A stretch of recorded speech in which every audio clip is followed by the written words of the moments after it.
নমস্কার। মার্চ মাস কবিতার মাস। মার্চ মাসের কবিতা পাঠ পর্বে আজকের প্রথম কবির নাম শামসের আনোয়ার। কবিতার নাম অভিন্ন।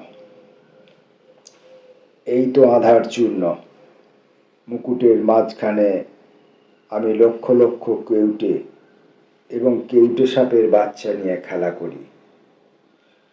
আমি কৃষ্ণ হয়ে নিজেই কেঁদে মরি কৃষ্ণের জন্য।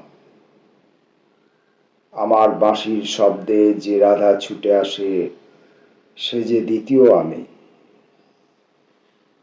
আমার ভেতর আমার মায়ের যে কন্যা রয়ে গেছে, সেই বালিকার সাথে আমি প্রেম করি। মুহূর্তের কংসবধ করে বেঁচে রয়েছি আমি।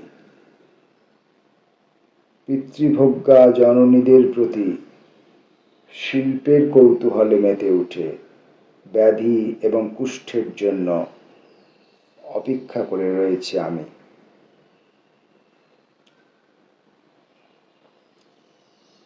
পরের কবির নাম রণজিৎ দাস। Expiry date. প্রতিটি প্রেমের গায়ে এক্সপায়ারি ডেট লেখা থাকে। চুম্বনের আগে তুমি হাঁটু গেড়ে বসে প্রেমিকার শরীরটি ঈষৎ ঘুরিয়ে তার বঙ্কিম কোমরের খাঁজে বিন্দু বিন্দু রোমকূপে ব্রেইল হরফে লেখা সেই গূঢ় মুদ্রিত তারিখ অন্ধের আগুলে পড়ে নিও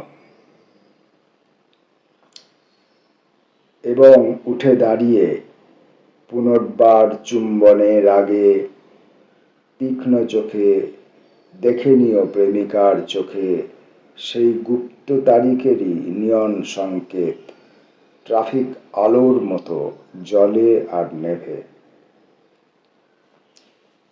এবারে চুম্বন করো অনিবার্য বিচ্ছেদের ত্রাসে ক্ষিপ্ত পাগলের মতো যখন তখন।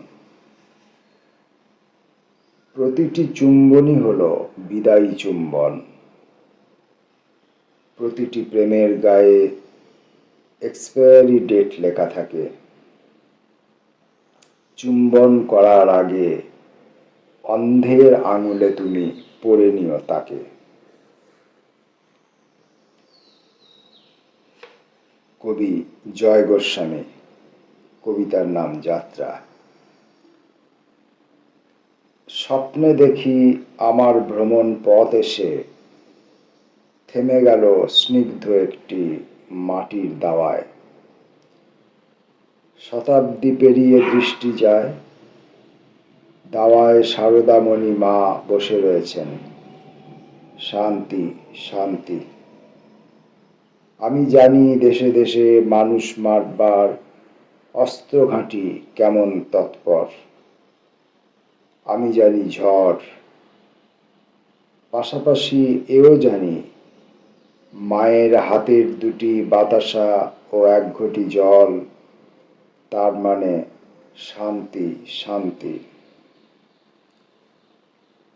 আমি সে শান্তির দিকে আজীবন লেখা নিয়ে হাঁটি। আমি যদি নাও বা পৌঁছই, জানি ঠিক আমার লেখাটি সারদা মায়ের আশীর্বাদে একদিন পৌঁছাবেই জয়রামবাটি। কবির নাম জীবনানন্দ দাশ। কবিতার নাম ঘোড়া। আমরা যাইনি মরে আজও, তবু কেবলই দৃশ্যের জন্ম হয়। মহিনের ঘোড়াগুলো ঘাস খায় কার্তিকের জ্যোৎস্নার প্রান্তরে। প্রস্তর যুগের সব ঘোড়া যেন এখনো ঘাসের লোভে চড়ে পৃথিবীর কিমাকার ডাইনামোর পরে। আস্তাবলের ঘ্রাণ ভেসে আসে এক ভীর রাত্রির হাওয়ায়। বিষণ্ণ খড়ের শব্দে ঝরে পড়ে ইস্পাতের কলে। চায়ের পেয়ালা কটা বেড়াল ছানার মতো ঘুমে ঘেউ কুকুরের অস্পষ্ট কবলে হিম হয়ে নড়ে গেল ওপাশের পাইস রেস্তোরাঁতে। প্যারাফিন লণ্ঠন নিভে গেল গোল আস্তাবলে সময়ের প্রশান্তির ভুঁয়ে।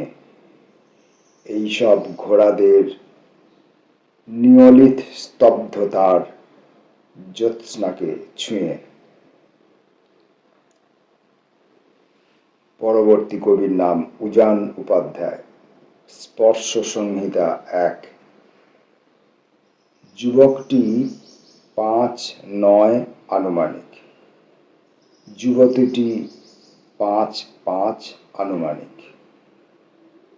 আপ প্ল্যাটফর্মে দাঁড়িয়ে যুবকটির বুকে যুবতীটি আশ্চর্য নিরাপত্তায় ঝুঁকে। স্পর্শ সংহিতা। আমার ট্রেনটি ডাউন যাত্রী, আপে কোনো ট্রেন নেই। যুবকটি অদ্ভুত আবেগে, মেয়েটি কি কাঁদছে? থাক না এসব, এই দৃশ্যে থেমে থাক না পৃথিবী। ভোট, দেশ, প্রগতি, যুদ্ধ, শান্তি কিচ্ছু লাগে না আর। এই আলিঙ্গনেই সংবিধান লেখা যাক না এবার।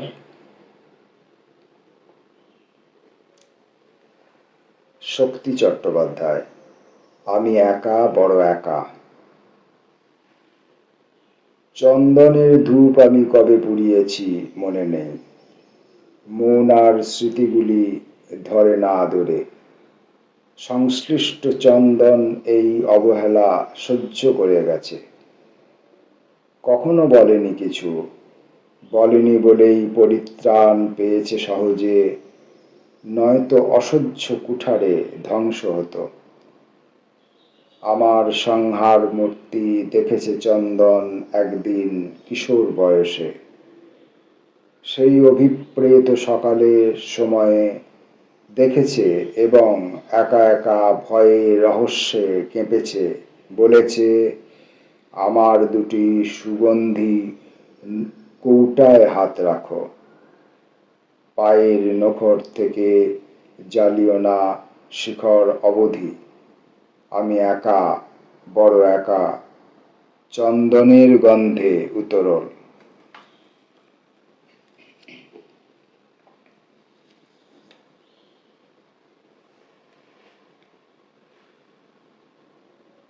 কবির নাম অরুণ কুমার চক্রবর্তী। সুন্দরবনের জেলে। ভালোবেসেই দেখতে গেলাম অন্ধকারের মায়া। হাসি ডিঙিয়ে, মাসি ডিঙিয়ে, সিঁড়ি ডিঙিয়ে ঘর, বেহায়া জল ঢুকছে দুচোখ নামিয়ে অতঃপর। সাজিয়ে দোকান দাঁড়িয়েছিলাম জীবনব্যাপী ছায়া। অন্ধকার তো ছড়িয়েছিল, যেমন ছড়িয়ে থাকে এদিক ওদিক। আলোর জরিপ ফটকা নিলাম, নাড়িয়ে কালো ডানা। মন ফকিরা ত্রস্ত দুর্বিপাকে কাছেই ডেকে নিল আমায়, আবার ফিরে এলাম। দেয়াল জুড়ে চুন খসছে, রাত জাগা চোখ ফোলা। শান্ত বাড়ির মতন শান্ত ভেতরটা গোলমেলে। হাওয়া উঠছে, হাওয়া উঠছে অন্ধকার ঘোলা। মাছের ঝাঁক খেদায় কোন সুন্দরবনের জেলে। তবুও আলোর মায়ার কাছে ছায়ার আঁকিবুকি। আলোর ডানা কালো ডানায় ফেলছে টুকি টুকি।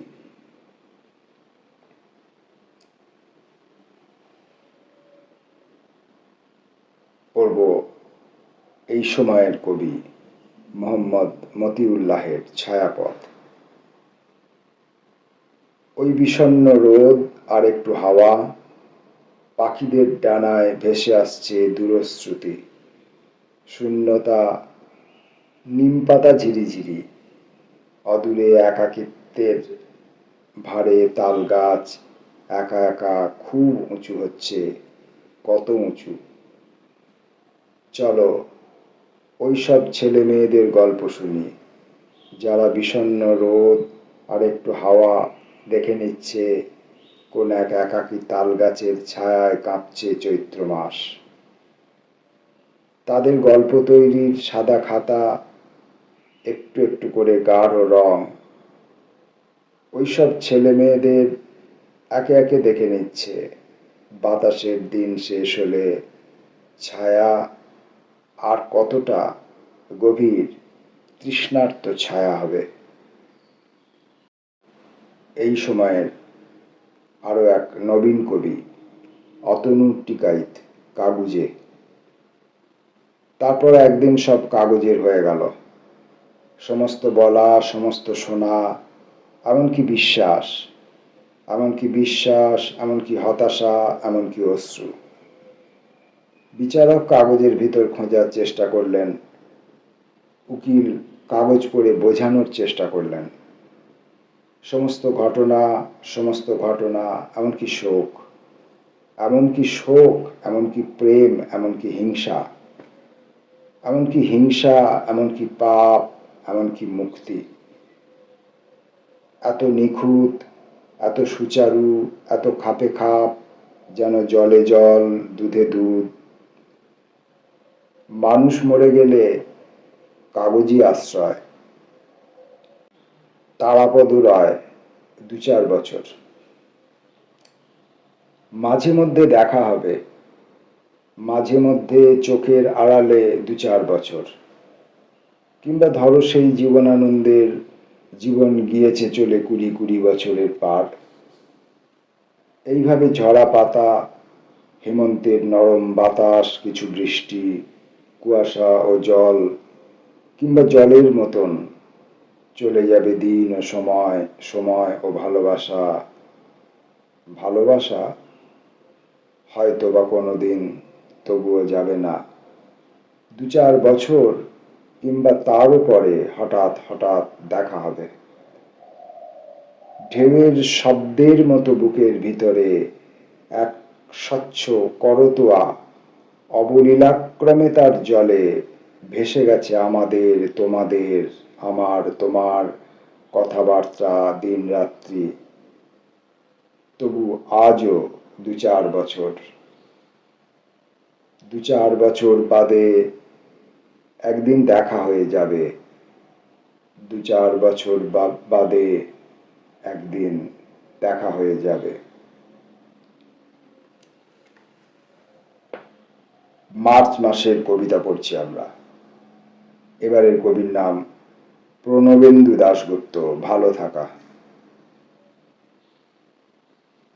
তোমাকে ফেরত দিয়ে ভালো আছি, এখন সমস্ত কিছু মেনে চলতে হয়। এখন অন্ধের মতো এটা ওটা ছুঁয়ে ছুঁয়ে নিয়ে রাস্তা ঠাউর করি। চারপাশে নানা রকমের সব ভৌতিকতা আছে। আগুন আছে, কখনো প্রকাশ্যভাবে, কখনো গোপনে। তোমাকে ফেরত দিয়ে আপাতত খুব ভালো আছি। বুকে ক্রমশই সব ঝরে পড়ে, মরা পাতা, গাছের আড়াল থেকে চাঁদের বিনুনি, আর ঘূর্ণমান ছায়া, স্টিমার চাকার সরসর, যাই যাই যাই বলে যারা তবু কিছুটা দ্বিধায় থেমে থাকে, তাদের চাহনি। তোমাকে ফেরত দিয়ে ভালো আছি, কত ভালো আছি।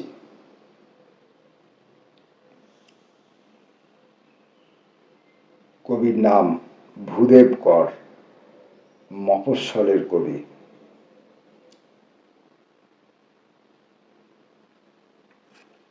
তুমি ঠিক জানো তুমি কি লিখেছ? আকাশকে বারবার নীল রঙে ডাকা এখনো কি চালু আছে? ঠিক কত ডেসিবেল তুলতে পারলে ঝিঁঝির আওয়াজ শহরের কানে ঢোকে তুমি জানো? এই জন্মের সমস্ত দুঃখের কোনো মফস্বল নেই, ঠিক আছে, কিন্তু দুঃখ প্রকাশের স্টাইল ব্যাপারটা তুমি জানো? কলাইনে কটি শব্দে মৃত্যু এলে ভালো হয়? ফুট উচ্চতা থেকে ছেড়ে দিলে অশ্রুর প্রপাত হৃদয় প্লাবিত করে নেমে আসে, তুমি জানো? তুমি ঠিক জানো তোমার মুখোশ ঠিক নৈর্ব্যক্তিক শব্দ করে হেসে না ফেলার কৌশল আছে ঠিক? একমাত্র নিজের দু চোখে রেখে চোখ দুই তিন অক্ষরের শব্দে ফেলে দিতে হয়, জানো তুমি? তুমি ঠিক জানো তুমি কি লিখেছ? ভালোবাসা শব্দটিকে চার অক্ষরে লেখা এখনো কি চালু আছে, তুমি জানো? তুমি ঠিক জানো? মার্চ মাসের কবিতা পাঠ আজকের মতো এই পর্যন্ত। নমস্কার।